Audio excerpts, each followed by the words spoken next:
Welcome back. Well, yes, Mr. Dele Alake joins us now. He's the Director, Strategic Communications, APC Presidential Campaign Organization. Thank you for coming on this morning. My pleasure.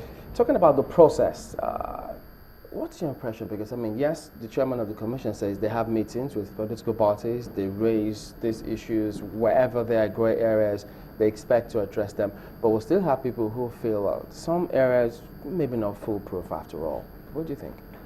Well, so far, by and large, I think INEC and its top management and the rank and file generally have done fairly well. Given the infrastructural level and state of Nigeria, given the dynamics of the country and you know, the very depleted kind of conducive environment that you have for such, you know, processes to achieve 100%, you know, to achieve perfection. I think if you look at all these parameters, all these factors and variables, INEC hasn't done too badly.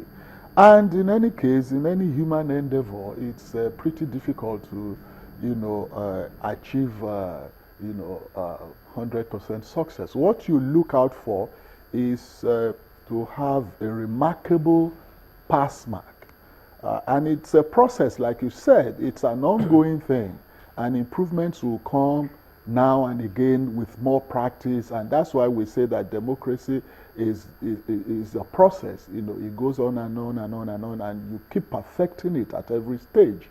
And we are saying that even if you were to give INEC a whole year to distribute, to perfect the process, there will still be one or two things or hitches that you know, will be needed to put in place or to correct. So therefore, as APC, APC as a party, we're not losing any sleep.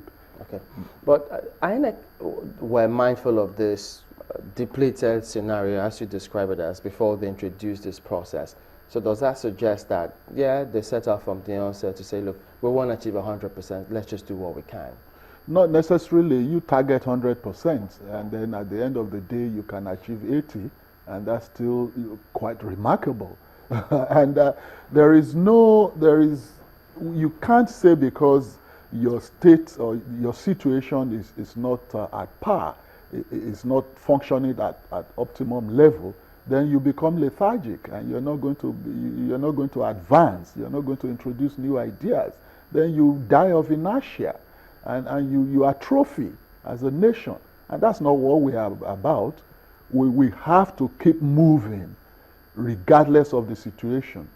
Take the case of one factor of federalism that we have been, you know, adumbrating for a long time here, the issue of state policing, community policing.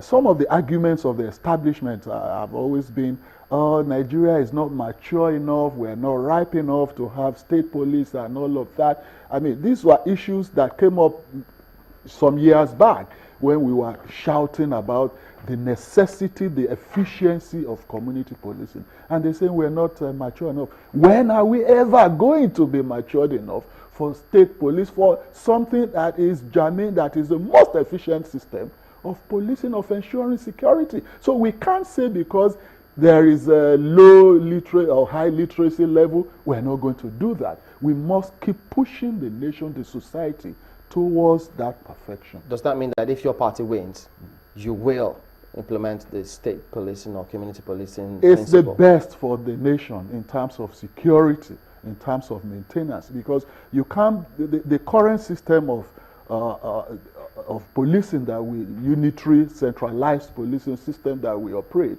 is not working.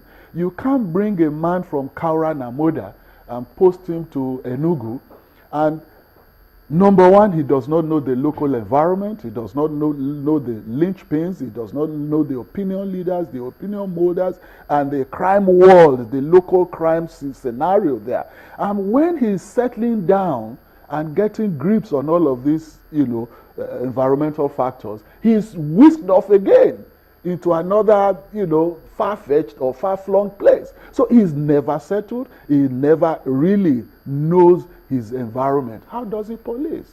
Yeah. This is the issue. But in advanced societies, you know it, when the police officials are drawn from the localities, they have local knowledge of the terrain, of the environment, of the topography, of the human resources available, of the crime scenarios and the potentialities for combating, preempting, and preventing crimes. And there is no gainsaying the fact that you cannot do any other thing better than that. And we must, as a nation, also move forward. Well, while we cannot close our eyes to the abuses, I want to change, of course, the direction now to the initial talk about the elections itself. It would seem that your party is more willing to understand INEC, more willing to show, like say, affinity with INEC and its position, to show a lot more understanding, it would seem. Why is this so? Not necessarily showing understanding. We are driven by the desire of Nigerians, a majority of Nigerians, for change. And we don't want anything to truncate this process, because this is an historic moment, an historic opportunity for Nigerians to make a clear departure from the previous ways of doing things, of governance. So if INEC, and don't forget that we did not put INEC in place. We did not employ a single staff of INEC. All of them, from the chairman down to the cleaner, were employed by the federal government, PDP-controlled federal government. So that removes any kind of affinity from us. We were just observing objectively, and we are following the processes. And we also know that in human endeavors, you must give allowances for your own local environment and the dynamics of the society. Sorry, but can we say the same thing for... we look for perfection. Can we say the same thing for the state independent electoral commissions? Why not? The same thing applies. I don't see any difference. The state electoral commissions are peopled by, or let me say, the officials, the staff, are employed by the state government. So the same thing applies. I do not see, except in peculiar circumstances, which one cannot fathom readily, or you cannot, envisage until it happens.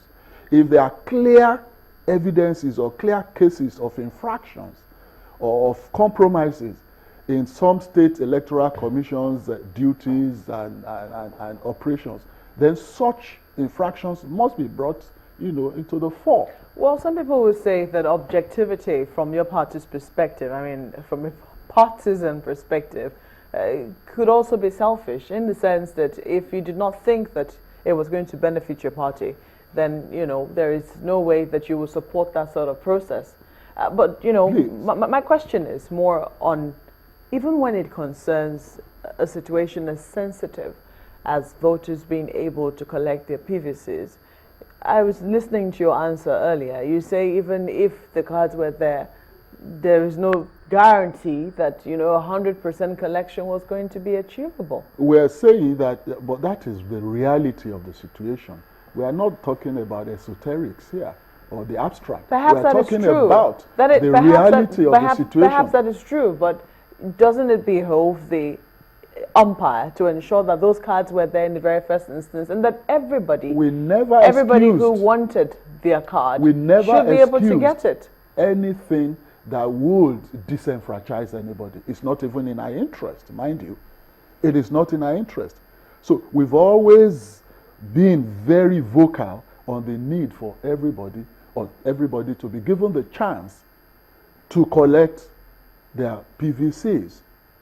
But we are also realistic enough to know that even where the PVCs are all there and available, there are still some individuals who will say, for reasons, known to them, they will still refuse to go and collect it. And there's no compulsion, because you can't tie a rope on their necks and drag them there. So therefore, we are saying that in any such endeavors, you must seek to achieve perfection, but the reality of it is that you achieve at the end of the day a remarkable pass mark. What then does your party, sorry Sulaiman, what then does your party tell those who for no fault of theirs, really want to participate in these elections, but have not been able to get their cards till now. I did say something, and I emphasized it, that we were not excusing the inability of INEC to provide the PVCs. We never did. We've always urged the institutions of state responsible for conduct of elections to be up and doing and to be alive to their responsibilities, which includes the provision of PVCs and the ensuring of the conducive environment for any average voter to be able to discharge his civic responsibilities. So that does not in any way excuse any kind of inefficiency.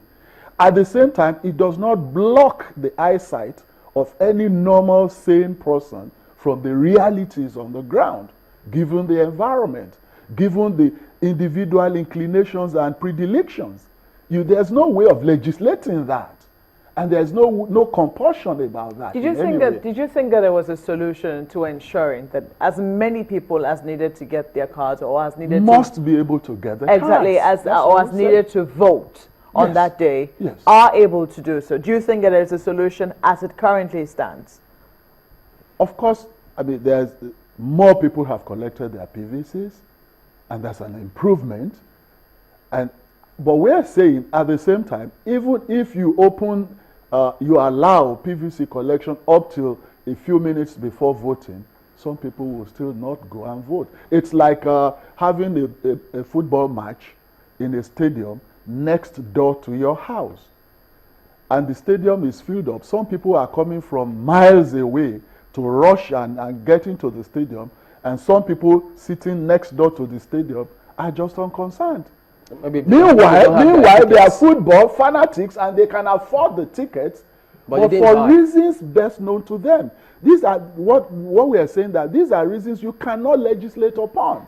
So therefore, we cannot crucify the agency for such, factors and variables. But the agency must be held accountable for creating the enabling environment for any interested average person to be able to vote to collect his PVC. Is that what you think happened in Lagos and Ogun before February 14? Not necessarily. Not necessarily, because I was also a victim of that. Several times we went to the collection centers and we were told that the things were not ready, they were not there and all that, But I did collect mine before the February 14th. But many people didn't. So you cannot say, oh, that was the reason. I mean, it was disinterestedness. No, I wouldn't say that.